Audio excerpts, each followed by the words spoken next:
Assalamualaikum warahmatullahi wabarakatuh. Yang terhormat kepada Bapak Apriansyah Putra selaku dosen mata kuliah pada hari ini. Di sini kami ingin memaparkan hasil analisis kami tentang PTSA. Langsung saja. Sebelumnya, perkenalkan di sini ada anggota kelompok. Yang pertama adalah Fatima Dwi Fitri, saya sendiri Tasya Anggraini, Iksan Nur Saputra, Okta Mayangsari, Dava Al Rizky. Yang pertama itu adalah visi misi PTSA. Jadi visinya itu untuk memimpin Indonesia menuju industrialisasi kelas dunia. Lalu misinya menambah nilai sumber daya Indonesia dengan berinvestasi di sektor real. Mengembangkan sumber daya manusia, mengurangi ketergantungan negara pada impor, dan menciptakan peluang untuk pertumbuhan di masa yang akan datang. Yang kedua itu adalah analisis visi PTSA. Isinya itu adalah untuk memimpin Indonesia menuju industrialisasi kelas dunia. Jadi visi ini jelas, ambisius, dan relevan dengan arah jangka panjang PTSA sebagai perusahaan energi yang petrokimia. Ini mencerminkan peran strategi dalam mendukung industrialisasi nasional melalui produk seperti LPG dan amonia. Namun visi ini masih terlalu umum dan belum menggambarkan keunikan atau kependekatan spesifik perusahaan seperti pemanfaatan teknologi, keberlanjutan, atau efisiensi energi, frasa industrialisasi kelas dunia, juga belum menggambarkan ukuran keberhasilan yang konkret. Jadi saran kami adalah visi akan lebih kuat jika mencantumkan sektor inti dan pendekatan khas PTSA. Contoh revisinya yang sini, yang telah kami sediakan adalah menjadi pemimpin industrialisasi Indonesia melalui pengembangan sektor energi dan petrokimia yang kelanjutan dan standar kelas dunia.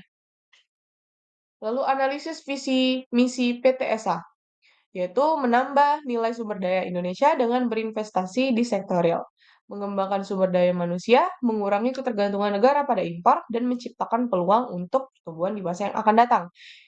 Nah, jadi yang pertama itu adalah pelanggan, lalu yang kedua itu adalah produk atau jasa, ketiga itu pasar atau geografis, yang keempat itu adalah teknologi. Teman-teman juga bisa membaca penjelasan lebih detailnya yang telah kami sediakan di PPT ini ya. Lalu yang kelima itu adalah keberlanjutan, pertumbuhan, dan profitabilitas. F, filosofi.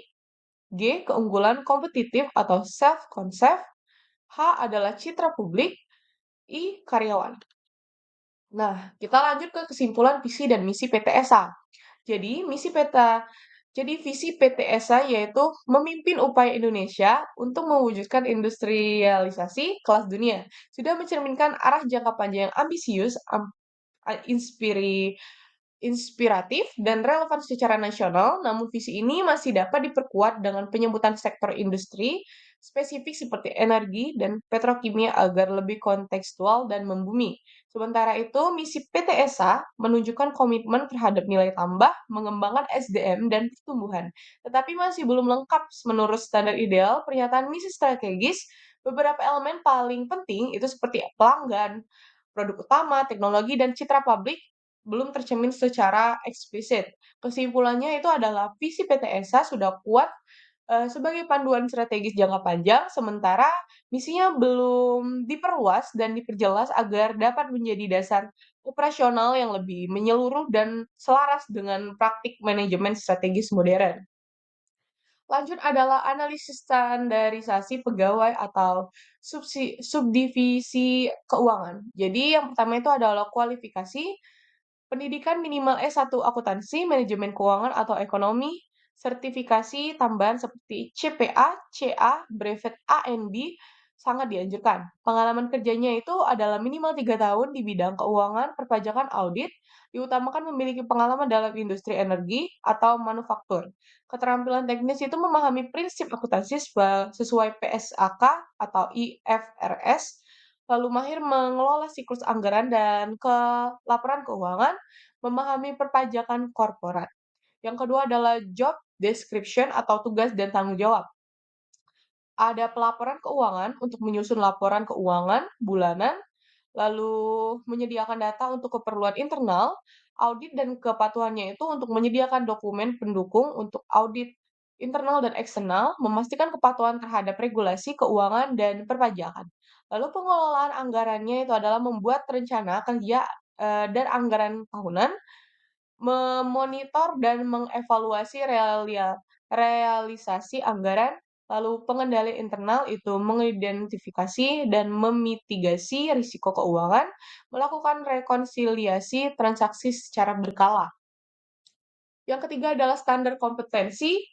Ada teknik, yaitu mahir menggunakan perangkat lunak keuangan modern seperti SAP, ERP, Excel tingkat lanjut. Lalu memahami pelaporan berbasis digital dan cloud.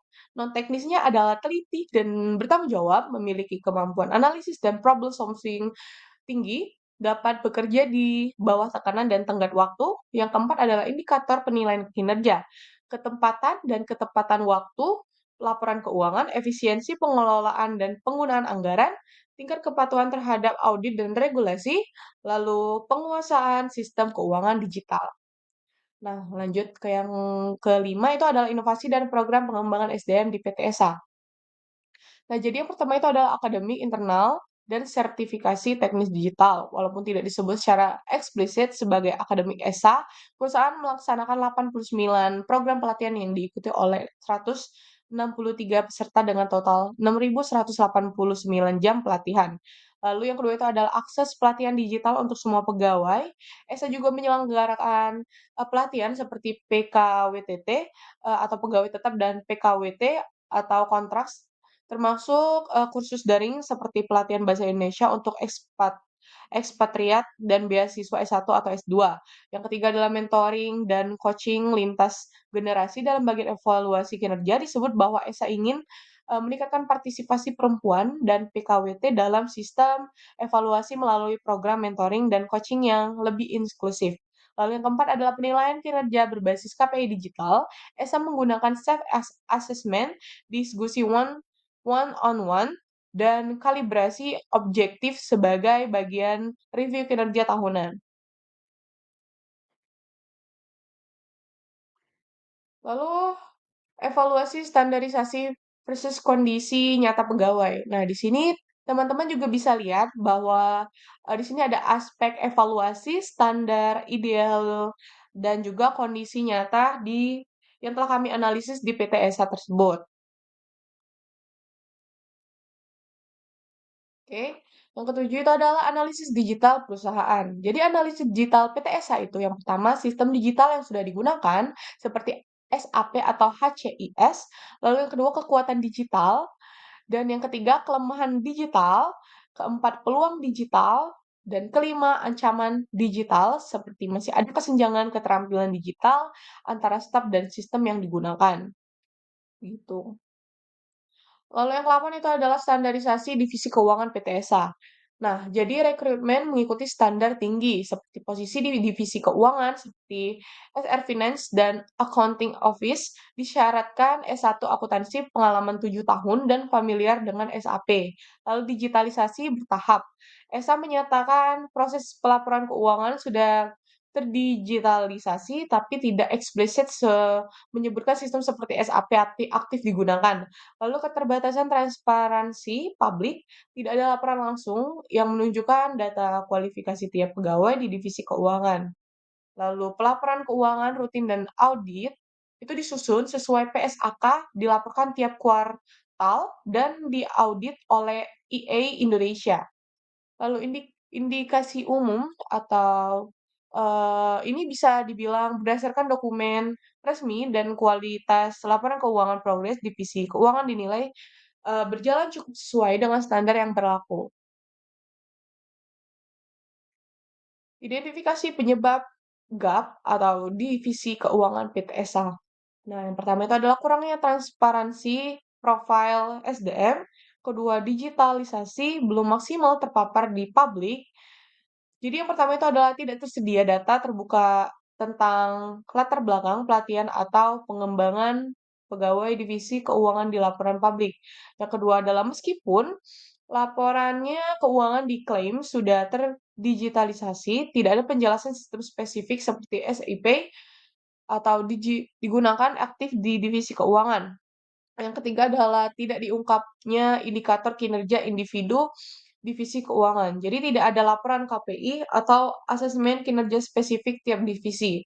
Sehingga kami agak kesulitan untuk menilai apakah hasil kerja keuangan sejalan dengan SDM-nya.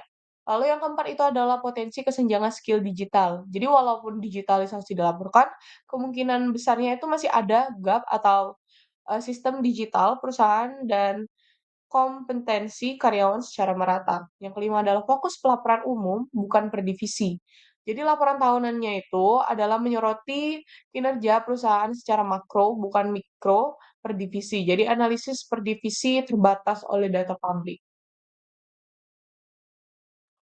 Yang ke-10 itu adalah strategi digital divisi keuangan PT ESA. Nah, jadi divisi keuangan ESA adalah menerapkan sistem SAP atau dan ERP untuk mengelola pelaporan keuangan, perencanaan anggaran, pencatatan transaksi, dan konsolidasi laporan keuangan secara otomatis dan terintegrasi. SAP memungkinkan transparansi dan efisiensi serta mendukung kepatuhan terhadap regulasi akuntansi dan audit internal. Namun dokumen yang tersedia belum menunjukkan pemanfaatan teknologi seperti data analitik, AI forecasting, atau dashboard keuangan otomatis. Artinya strategi digital saat ini masih berbasis maksudnya otomatisasi standar, belum masuk ke tahap analitik strategis. Jadi potensi yang belum dimaksimalkan itu adalah data keuangan saat ini masih dianalisis secara manual atau semi otomatis. Lalu dashboard real time untuk CVO atau manajemen belum disebutkan dalam laporan, dan belum ada integrasi eksplisit antara data produksi dan keuangan, misalnya untuk menghitung biaya produksi aktual berbasis data sensor IoT. Lalu, strategi digital divisi keuangan PT ESA. Rekomendasi strategi digital divisi keuangan itu adalah A. Data analitik, gunakan SAP atau Power BI untuk analisis arus kas, margin, deviasi anggaran, dan beban operasional. Lalu yang kedua atau B itu dashboard real time, buat dashboard KPI keuangan seperti cash flow, ROI, dan EBITDA agar memanajemenkan bisa merespon cepat. Lalu yang ketiga atau C itu integrasi IoT, menghubungkan data produksi ke SAP untuk menghitung biaya aktual per unit secara otomatis.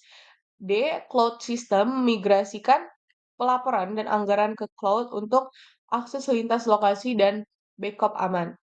E adalah audit otomatis, modul, kembangkan model digital audit untuk verifikasi transaksi otomatis sesuai SOP dan regulasi. Sekian pemaparan kami pada hari ini. Sekian pemaparan saya pada hari ini untuk kelompok 1. Saya akhiri. Wassalamualaikum warahmatullahi wabarakatuh.